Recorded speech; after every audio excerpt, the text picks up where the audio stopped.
Yo, I'm Elijah Elibert, and welcome to the 25th Factor Beyond the Game. We have an amazing show lined up for you today with also an amazing guest. He's one of the top 75 wide receivers in the state of Georgia. He's a 3-star Notre Dame commit, and he's also the son of Hall of Fame running back Jerome Jr. A couple receivers that I really like and try to model my game after Ocho Cinco. So Chad Johnson, bro, I love to watch his tape. What was the most memorable moment you had here at Woodward?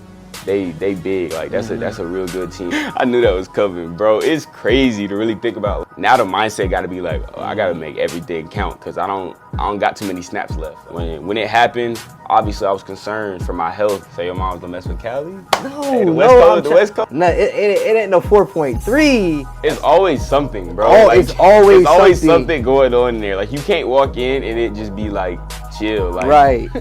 I can't take you serious. I got you, bro. Keep going. Bro, I play with Cam. I play with Cam Newton's team. Yeah, C1N, if y'all know about that.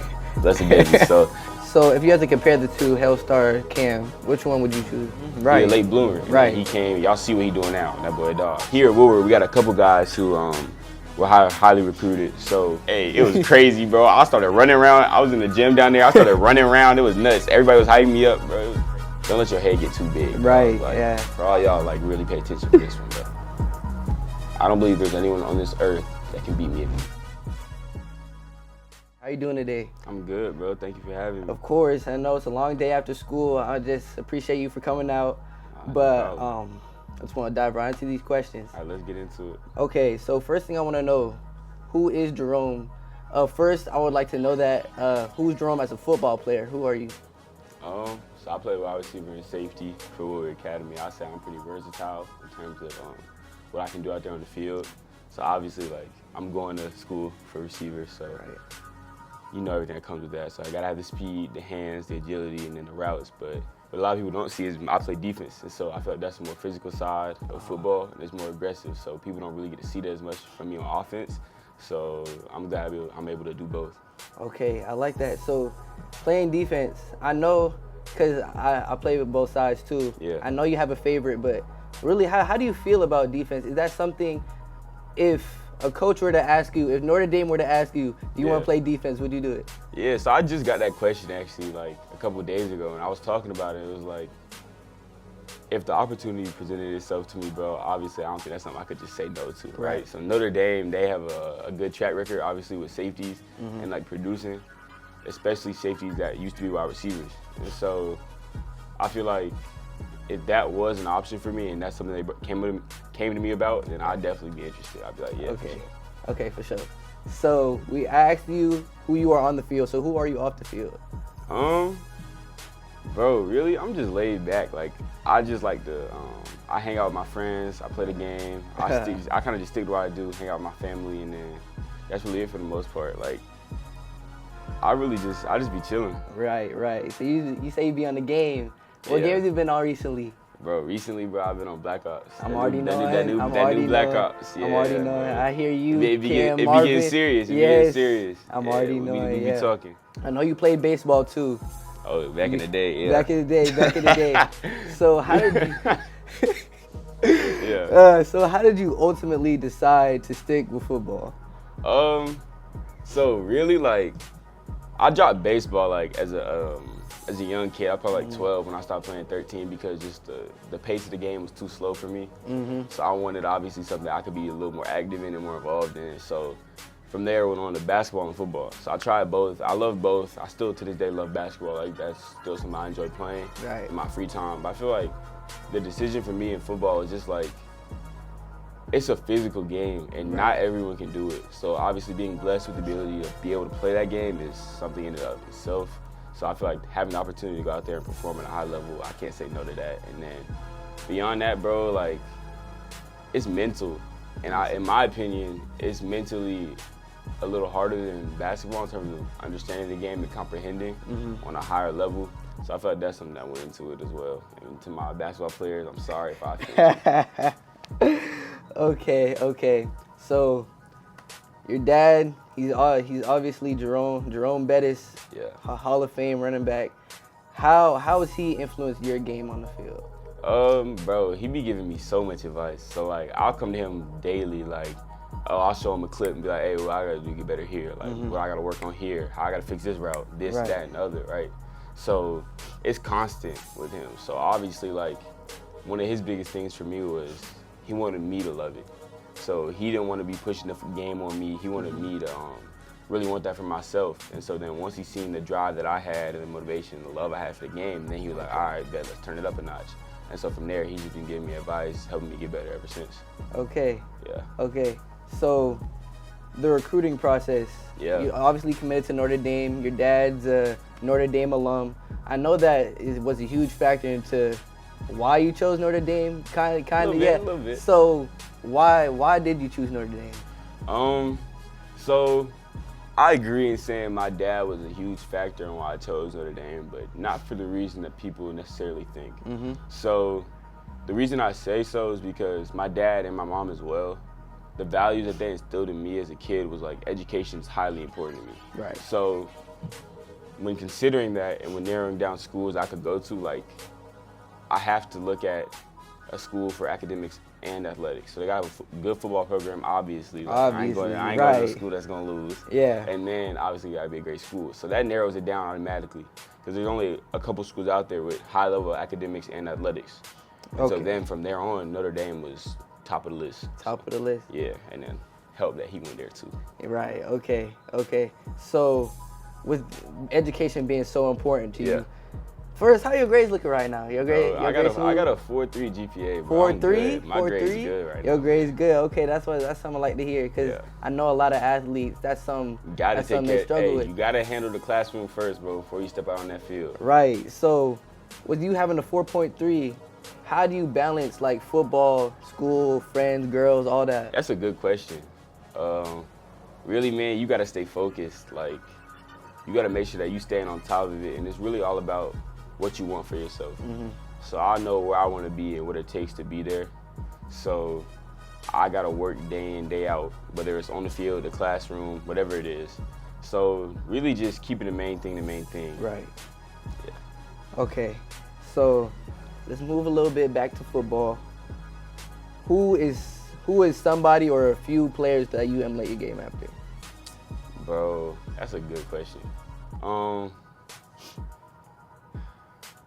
If I had to say a couple receivers that I really like and try to model my game after, obviously, I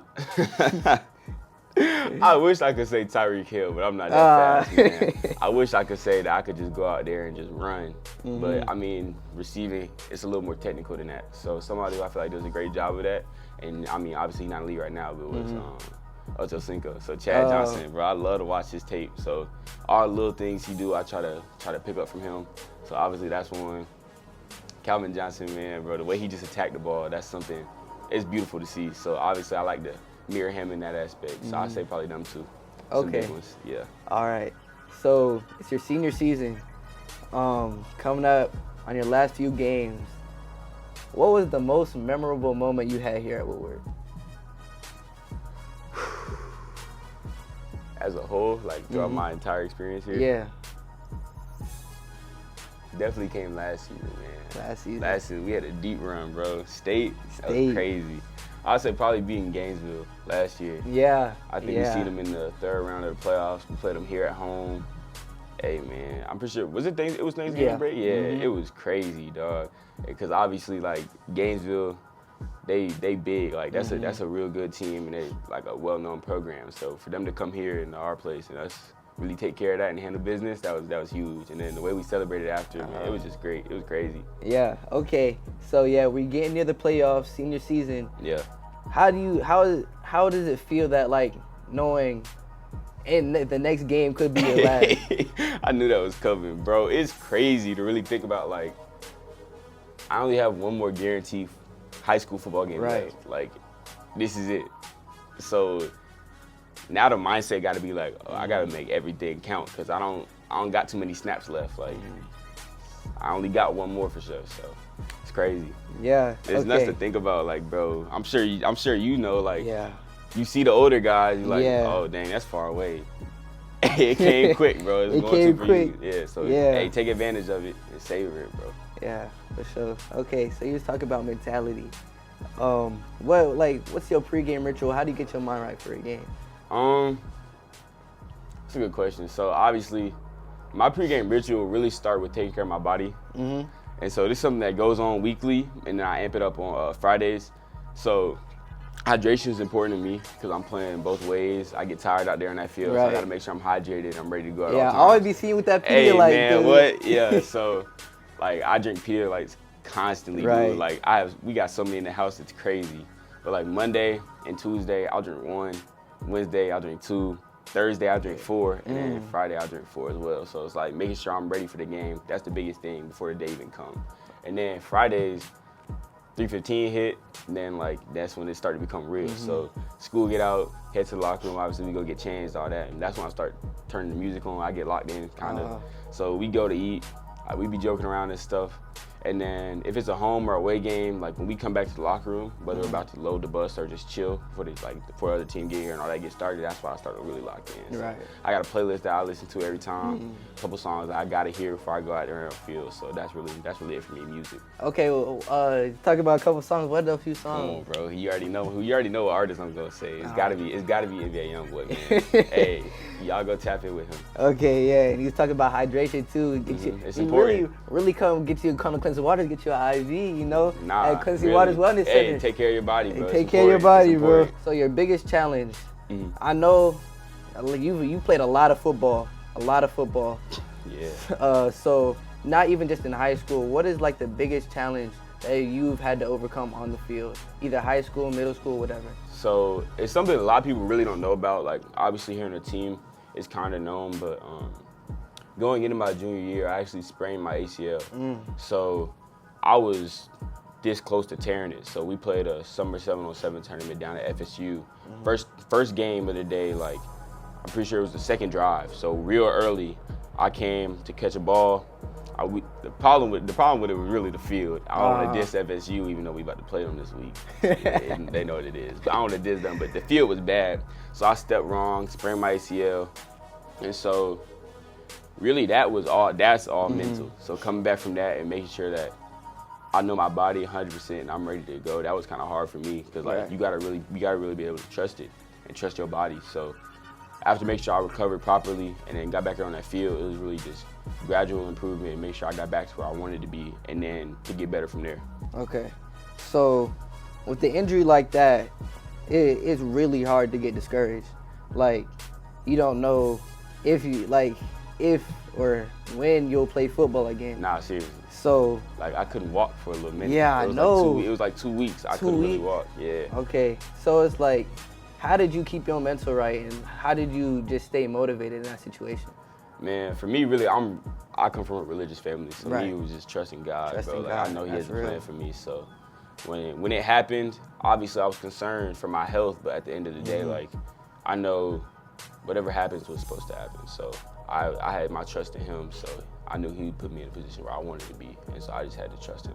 So we talked about football. I do want to talk a little bit more about academics. Yeah. So going to Notre Dame, playing football, do you have that plan B that, like, if God forbid, but football doesn't work out? I know exactly what you're saying. Well, what's that plan B? Because, bro, like, people gotta understand, dude, especially a lot of young men who be playing this game, bro. Football don't last forever. Right. You gotta have a plan B. Like, the average NFL career, like, what, 3 years, if that? So that's something I definitely looked at when I chose my school. So I'm a major in finance when I get up there. So finance. Yeah. Business where the money at, you know what it is. So obviously, gotta look into that. So so business, finance. So do you have like any ideas, like you make it to the NFL, retire? Yeah. What are you doing right after?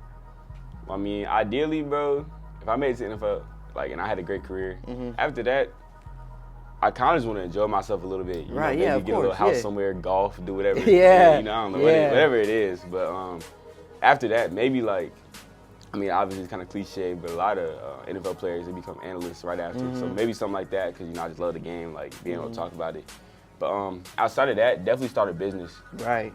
So that's definitely something I want to go into and look into. Like, my dad already got a couple that I'm looking at, kind of whether like I'm going to take it from him whenever he done with it, or like expand on, or I'm gonna create my own and start my own. So whatever it is, but something in that world. So like, if you create your business right now, what kind of business you want to make? Actually, let me not even say that. I was going to say I can really make clothes, but bro, everybody doing that. I can't even say that. Can't even say that right now. Nah, definitely something tailored to football players. So something along the lines of like hydration or recovery, sleep, anything like that. Right. Yeah. Okay. All right, what you would do? Ooh, real estate. Okay. That's what. Yeah, I've had my mindset on that for a minute. I got you. Yeah, somewhere. My mom don't want me to go far. I was originally thinking like Cali. Okay. But I think I'm gonna stay. I don't want to. I know I don't want to stay in Georgia. But yeah, I'm the same way. Yeah, I think I'm probably somewhere in Florida. Florida. Yeah, Florida. I think I want to do real estate down there. Get a marketing degree, business, finance. Yeah, I think that's what I want to do after football, of course. So your mom's gonna mess with Cali? No, hey, the West Coast, nice. She don't even want me to go to like. You been down there before? Yeah, I've been down there before. I visited. Like 7th grade, went down to UCLA's campus. I looked. Okay. But by that time, I was like dead set on UGA, cause like I'm still like a huge UGA fan, but it's like don't look at bro. All right, bro. All right. Anyways, still a huge UGA fan. Right. So I thought that was the place I always wanted to go. But like now that I kind of grew up and matured, I don't know if I want to stay here anymore. And I know I don't want to be too far because I want to be with family, but yeah, that's important. I think Florida would be like the perfect distance. Okay. That sounds smooth. Yeah, okay. But bro, real estate, what your grades looking like, dog? Grades, my grades are smooth. I got 3.8 right now. Okay. 3.8, I'm smooth. It's smooth. Gotcha. Okay. No, it ain't no 4.3. That's smooth though. 3.8 good. 3.8 good. 3.8 smooth. But okay, so on the topic of everybody on the team, what's the locker room like? Like I know, bro. Dude, but we got little. Bro, it's always something, bro. Oh, like, it's always something going on in there. Like you can't walk in and it just be like chill. Like right. Hey, Marvin the main one. Marvin is always every time you go in there, man. Marvin doing something. He either loud, he joking, he yelling.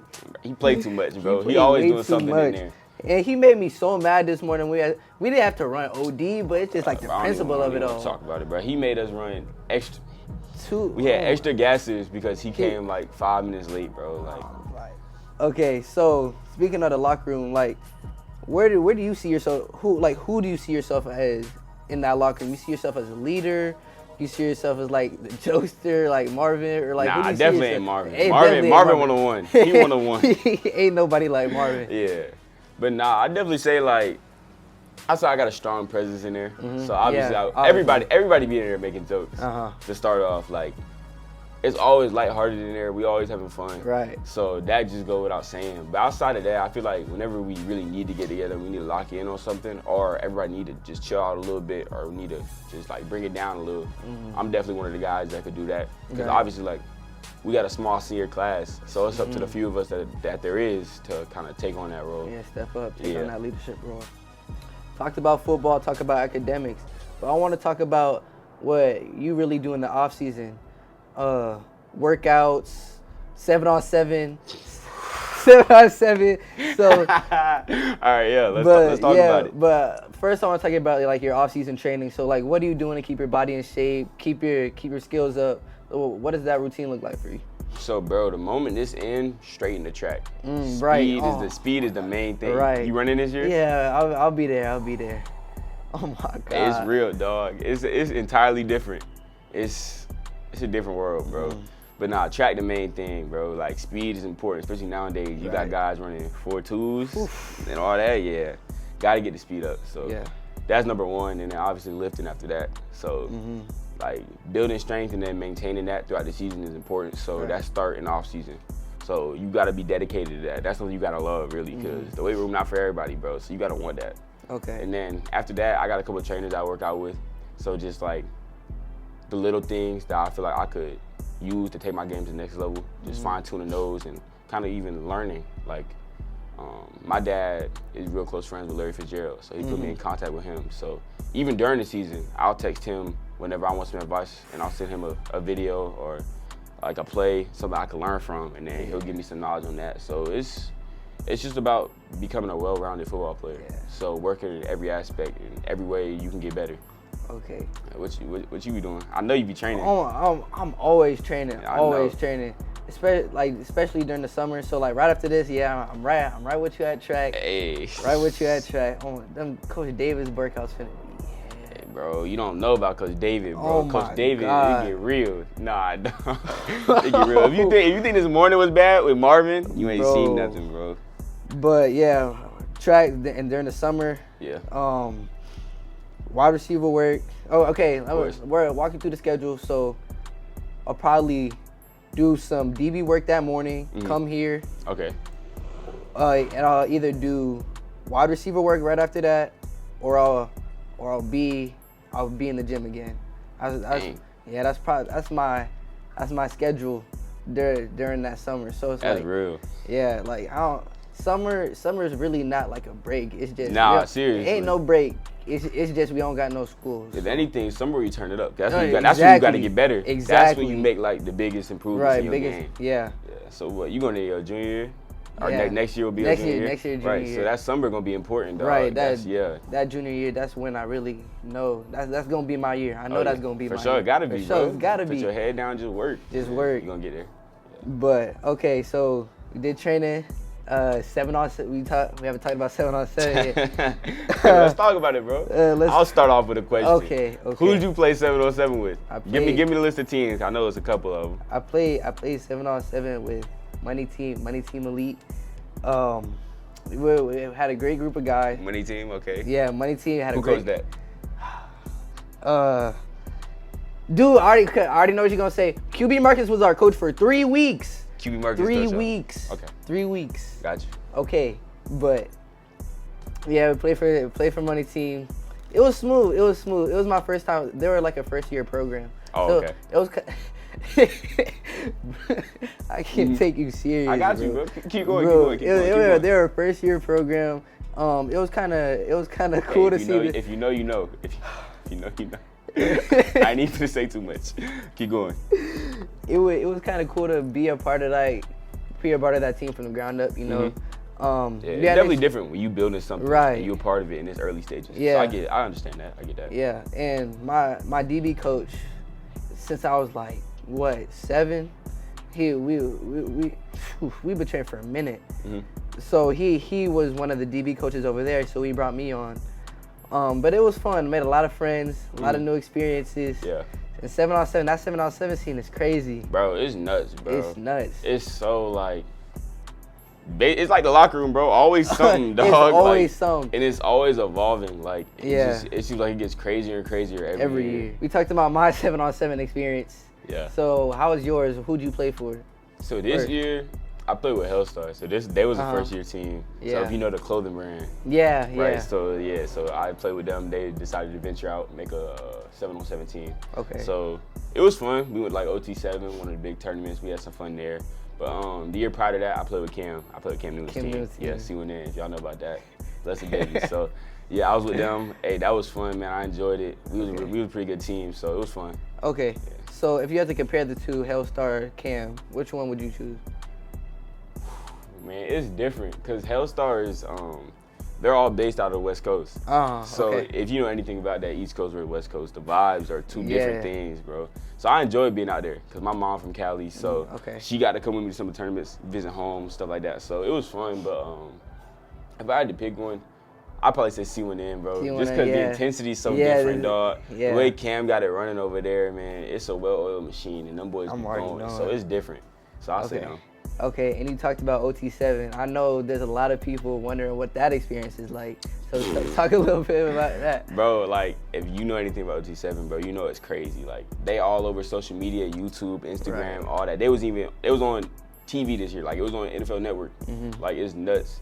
So, man, I ain't gonna lie, I can't even really explain. You gotta go to really fully understand it. It's nuts. Have you ever been? No, I haven't been. Hey, you gotta make it up there just to see it, bro. It's a sight. Okay. So, talking about 7-on-7, you're a 3-star. You're a 3-star recruit. So, just talk about a little bit about what those stars mean, and if they really do mean anything at the end of the day.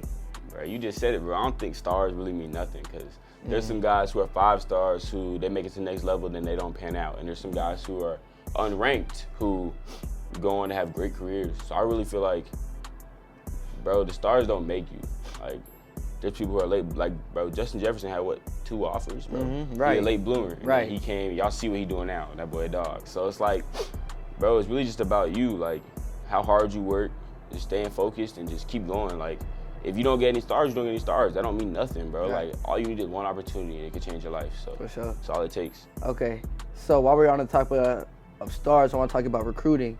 So obviously committed to Notre Dame, but before that, when you got, like, even just talk about your first offer, how it felt. How do you feel about that? Bro, it was nuts, bro. So for people who don't know, we're like, when you have like schools kind of come visit you, like colleges come visit you at school and stuff, like it's crazy. So here at Woodward, we got a couple guys who were highly recruited. So back when I was getting my first offers, it was a bunch of us. So we all normally meet in one of our coach's office, right. And so then they'll have the coach come in and he'll talk to the guys and stuff. And so my first offer was Arkansas. Arkansas. Yeah. So they came in.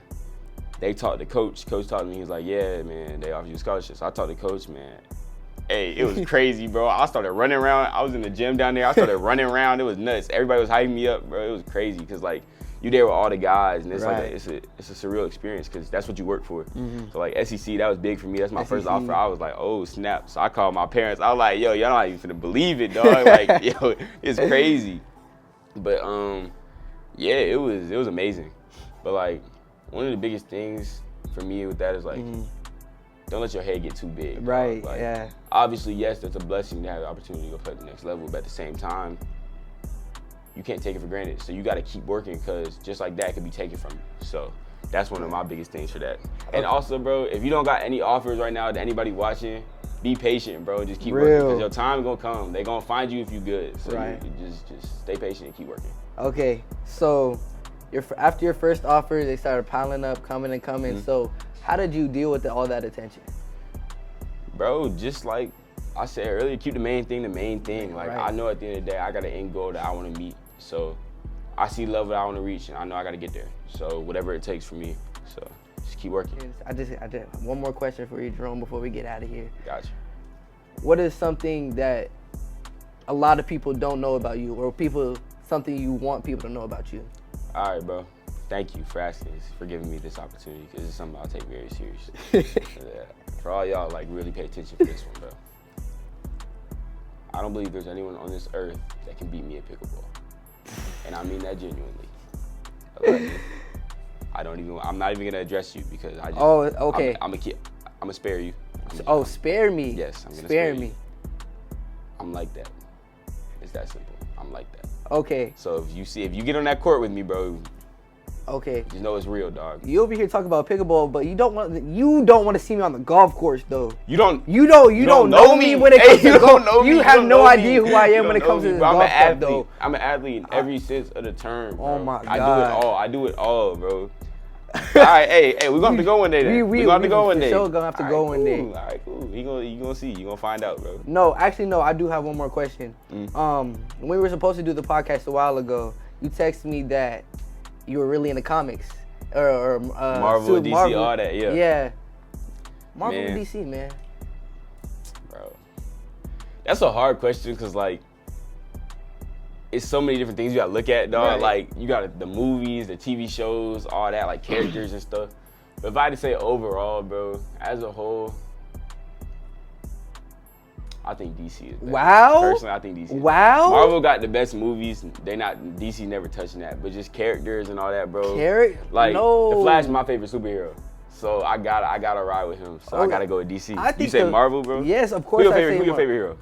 I think Spider-Man. Whoa, like, yeah, come on, whoa, but that's for a reason, though. I mean, it's fair, but like, really. But though, like, really I think the Flash.